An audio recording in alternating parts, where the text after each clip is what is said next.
Oke, di sini saya akan menjelaskan tentang free morpheme.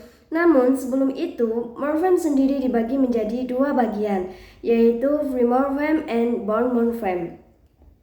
What is free morpheme? Free morpheme merupakan unsur kata yang dapat berdiri sendiri sebagai kata dasar.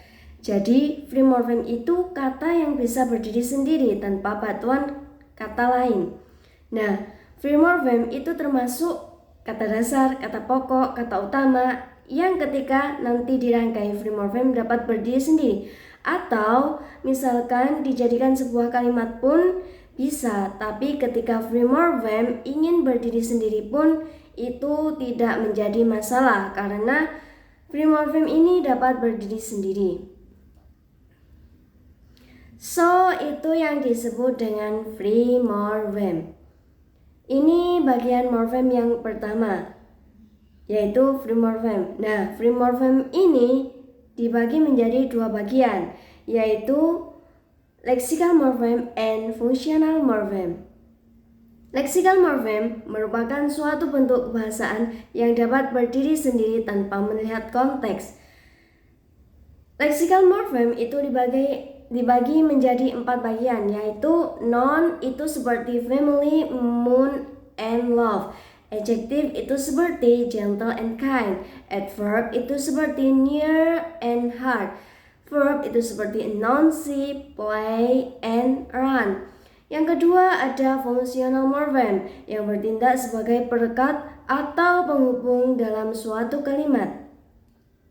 Functional morpheme terdiri dari demonstratif itu seperti the, this, my, which, whose. Conjunction itu seperti for and as, because, but, for, or. Preposition itu seperti in, between, on, beside, behind. Pronoun itu seperti you, we, they, she, he. Interjection itu seperti oops, oh my god. Nah, tadi ada yang pertama ada apa? Free morpheme. Sekarang yang kedua ada bond morpheme. Bedanya bond morpheme sama free morpheme adalah kalau bond morpheme ini tidak dapat berdiri sendiri atau bond ini selalu membutuhkan sandaran. Nah, kalau tidak bisa berdiri sendiri, otomatis bond ini mempunyai ketergantungan. Karena dia tidak bisa berdiri sendiri, maka bond morpheme ini perlu adanya bantuan dari free morpheme. Jadi, tanpa adanya free morpheme tidak bisa berdiri atau adanya suatu bond morpheme. Nah, bond morpheme ini apa sih? Bond morpheme itu imbuhan atau affix. Affix itu dibagi menjadi dua bagian, yaitu prefix and suffix.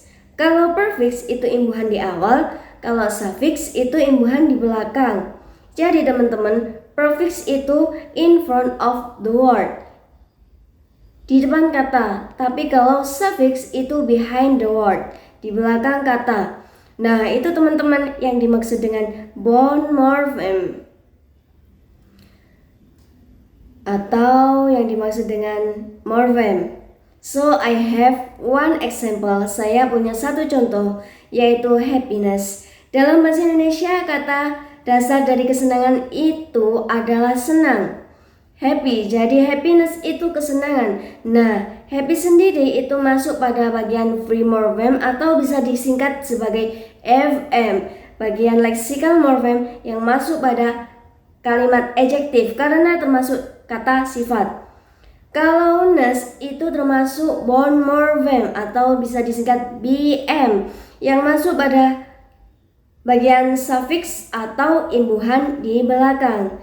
Nah, teman-teman, semoga dari presentasi saya ini bisa bermanfaat. Sekian dari saya. Wassalamualaikum warahmatullahi wabarakatuh. See you.